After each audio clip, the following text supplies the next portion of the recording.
Salut les talkers, j'espère que vous allez bien. On se retrouve pour une nouvelle crème liftée qui va revenir sur la 4e journée à Wimbledon. Au programme, a-t-on assisté à la dernière d'Andy Murray dans le Grand Chelem britannique? Nick Kyrgios est-il un candidat crédible pour le titre? Et enfin, on se projettera sur le match alléchant entre Hugo Humbert et David Goffin. C'est parti, jingle!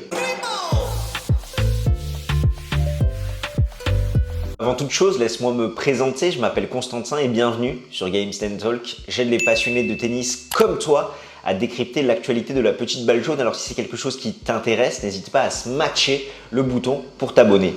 Comme tu l'auras compris dans cette vidéo, nous allons revenir sur la 4e journée à Wimbledon.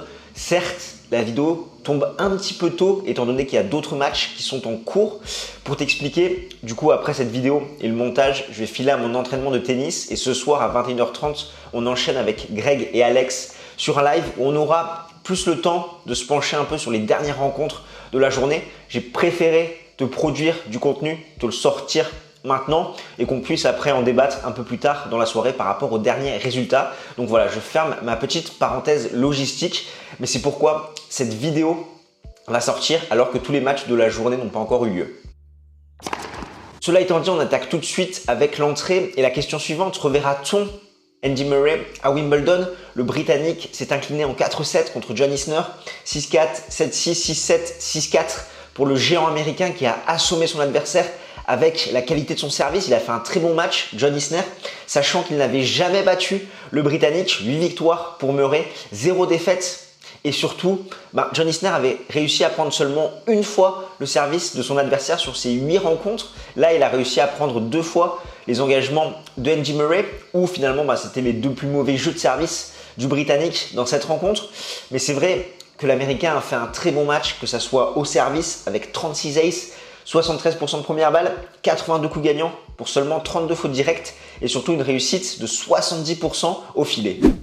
Parce que finalement, c'était la première fois que les deux joueurs se jouaient suite à l'opération à la hanche de Andy Murray. Et on a vu un petit peu la différence. On sait que forcément, les qualités d'antan du Britannique, c'était vraiment la relance, que là, c'était beaucoup plus compliqué. Il a du mal à être rapide, notamment avec sa hanche en métal. On l'a vu également côté coup droit où il y a plus de déchets. Il se force un peu plus à être agressif pour dominer la filière courte, éviter d'être entraîné dans de longs rallyes. Et là, il a fait 2 mauvais jeux. L'Américain a su en profiter. Et quant à lui, quand même, John Isner a fait, comme je te le disais, un très bon match. Et c'est un coup dur pour Andy Murray qui avait beaucoup d'attentes dans ce tournoi de Wimbledon, qui avait vraiment fait une grosse préparation sur gazon où certes, il s'était blessé en finale contre Matteo Berrettini. Il était bien revenu après son premier tour convaincant contre James Duckworth. Et là, force est de constater que depuis Wimbledon 2017, il n'a plus gagné 3 matchs en majeur, ce qui marque un peu plus la coupure avec cette opération à la hanche où on a vu le avant et le après, où derrière c'est de plus en plus compliqué d'enchaîner. Et la question que l'on peut se poser, c'est est-ce qu'on le reverra à Wimbledon ou au contraire a-t-on assisté au dernier match du Britannique dans son majeur? Lui-même ne sait pas. Il a avoué que c'était compliqué avec les problèmes physiques qu'il pouvait rencontrer de se projeter et que finalement tout était possible. Bien évidemment, il va se donner des chances de revenir. Mais avec ces champions, on ne sait jamais finalement si c'était le dernier match et encore plus chez lui à Wimbledon. Pour terminer sur cette entrée, j'ai envie rapidement de te parler de Jason Kubler, l'Australien de 29 ans qui fait sensation. Il va jouer Denis Novak plus tard dans la journée. Tu ne le connais pas forcément et pourtant il est sur une sacrée série de victoires en ce moment, sachant que depuis sa défaite contre Cameron Norrie au 2e tour à Roland-Garros, c'est 13 victoires pour une défaite et sa seule défaite c'est sur un abandon contre Wu au Challenger d'Orlando. Et Kubler, il a été numéro 1 chez les juniors. On le comparait beaucoup à Rafael Nadal. On disait que c'était un petit peu le Rafael Nadal droitier par rapport à son style de jeu. Une balle très lourde. Vraiment, il est agressif, notamment côté coup droit. Il a un bon service, une bonne précision également dans ses frappes. Certes, il n'aura pas la carrière du Mallorquin par rapport à cette comparaison qui n'a pas lieu d'être. Mais il a quand même fait un très bon match au premier tour contre David Nevans qu'il a sorti en 3-7 où il a fait parler ses qualités au service, 8 aces. Il a également une belle main au filet avec 53 montées contre le Britannique. On passe tout de suite à la démonstration de Nick Kyrgios contre Filip Krajinovic qui s'impose en 1h26 minutes, 6-2, 6-3, 6-2. Alors certes, le Serbe n'est pas une référence sur gazon. Sur l'ensemble de sa carrière, il a disputé seulement 10 matchs, 5 victoires, 5 défaites. et sa première victoire est intervenue il y a quelques semaines au Queens, sachant qu'il a fait un sacré parcours pour rallier la finale et s'incliner en 2-7 contre Matteo Berrettini, où il aura notamment sorti Querrey, Penningson et Cilic. En tout cas, cela n'enlève rien au match monstrueux de Nick Kyrgios. 24 aces, 70% de première balle, 93% de réussite derrière, seulement 9 petits points perdus sur son engagement, 49 coups gagnants, 10 fautes directes, sans doute l'un de ses meilleurs matchs qu'il a disputé sur l'ensemble de sa carrière et une très belle copie par rapport au premier tour où il avait été embarqué dans un 5e set contre Zhou. Bref, la leçon du jour, mangez des sushis. Vous aurez sans doute vu ces images tournées lors de la conférence de presse de Nick Kyrgios après son premier tour où il s'est fait livrer des sushis et il a mangé ces derniers en répondant aux questions des journalistes. Alors la question que l'on peut se poser, c'est est-ce que Nick Kyrgios est un candidat crédible pour le titre? Je rappelle son historique sur gazon, 33 victoires, 18 défaites, 2 demi-finales cette année à Stuttgart et à Halle. Il a fait quart de finale à Wimbledon en 2014 où il avait notamment sorti Rafael Nadal et derrière ses 2 huitièmes en 2015 et 2016. On peut reprendre son parcours potentiel au 3e tour. Il jouera Stefanos Tsitsipas contre qui il s'est imposé il y a quelques jours. Ensuite, ça serait Shapovalov, Nakashima ou Galan. En quart de finale, c'est beaucoup plus indécis. Il y aurait du Garin, du Grenier, du Bonzi, du Brooksby, du Dominor, du Draper, du Brogy ou du Schwartzman. Donc, si on prend un petit peu pour arriver en demi-finale, tour par tour, les différentes menaces, on a Stefanos Tsitsipas qui reste quand même un top player, même s'il a des lacunes sur surface rapide, notamment sur gazon, par rapport au fait qu'il ait du mal à retourner côté revers. Et on sait que Nick Kyrgios va insister sur ce compartiment du jeu-là. En 8e, il faudrait vraiment un Shapovalov en feu pour inquiéter Nick Kyrgios, ce qui est possible, demi-finaliste en 2021, mais qui est à la traîne et qui est en manque de confiance depuis sa victoire à Rome contre Rafael Nadal. Et en quart de finale, finalement, la plus grande menace, c'est peut-être Alex de Minaur, son compatriote, qui relance très bien, qui est un joueur qui va tout donner, d'autant plus quand c'est des joueurs de la même nationalité qui s'affrontent, ça fait toujours des matchs un petit peu compliqués, voilà, entre Kyrgios et de Minaur qui doivent bien s'entendre en dehors du court.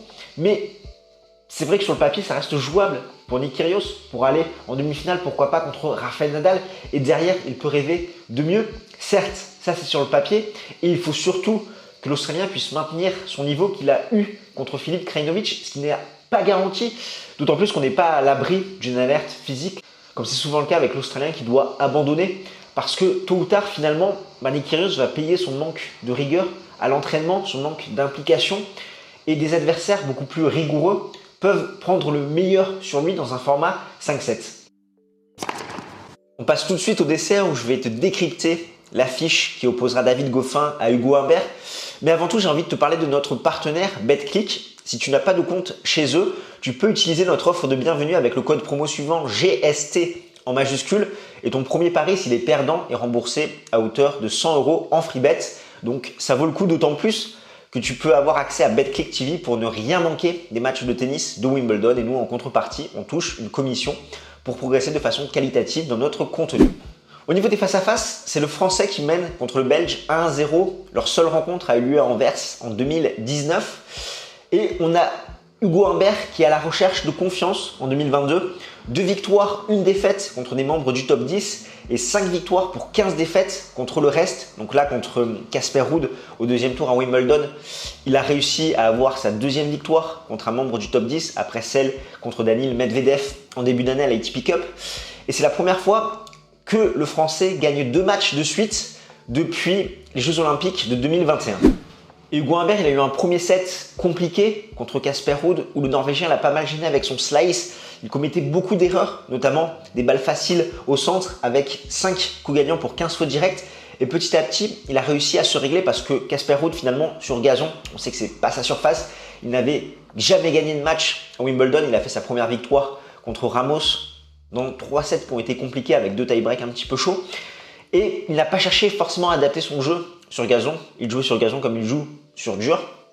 Ce qui fait que sur une surface, certes, qui est de plus en plus ralentie, mais avec un rebond toujours aussi bas, c'est compliqué pour ses préparations. Il a beaucoup moins de temps, d'autant plus quand tu es confronté à un adversaire comme Hugo Humbert, qui a des frappes très tendues, très à plat, qui rebondissent très peu et qui a su faire parler ses qualités de gaucher, notamment au service. Hugo Humbert, c'est un 8e de finale à Wimbledon en 2019. Et il jouera au 3e tour contre David Goffin, le quart de finaliste de l'année 2019 qui s'était incliné contre Novak Djokovic. où Goffin, il ne fait pas de bruit, mais finalement il est très très solide dans cette édition de Wimbledon avec des victoires sur Radu Albot et Baez. Contre Baez, il a gagné 50% des points à la relance, donc ça a été quand même assez costaud. Goffin qui a cette prise de balle précoce, ce jeu en contre qui peut faire mal sur cette surface si ses problèmes physiques le laissent bien sûr de côté. Après, au niveau de cette rencontre entre le Belge et le Français, on a un Hugo Humbert qui va jouer avec ses qualités de gaucher, son service slicé, également ses frappes très tendues, très à plat avec son revers long de ligne qui fait mal. Et Goffin, lui, il va appliquer plutôt son jeu de contre, il se déplace très bien sur le court, il est capable de faire déjouer ses adversaires avec cette prise de balle précoce. Il va devoir faire douter son adversaire qui est en manque de confiance. Je pense notamment à Axel Jeu également sur son coup droit qui est plus friable que son revers. Et Goffin, je pense, peut s'imposer contre Hugo Humbert par rapport au déficit de confiance du Français qui a quand même fait 5-7 contre Etcheverry, qui a fait 4-7 contre Casper Ruud, où au final la logique a été respectée, même si c'est un membre du top 10 sur gazon, c'est bien Humbert qui est le meilleur des deux joueurs. Donc c'est pourquoi je vois une victoire de David Goffin en 4-7. Et toi, qu'est-ce que tu en penses? Je te propose qu'on en débatte ensemble dans les commentaires. Et surtout, nous on se retrouve ce jeudi soir à 21h30 avec Greg et Alex pour revenir un petit peu plus en profondeur sur les deuxièmes tours et se projeter sur le troisième tour. D'ici là, porte-toi bien. Ciao, ciao tout le monde.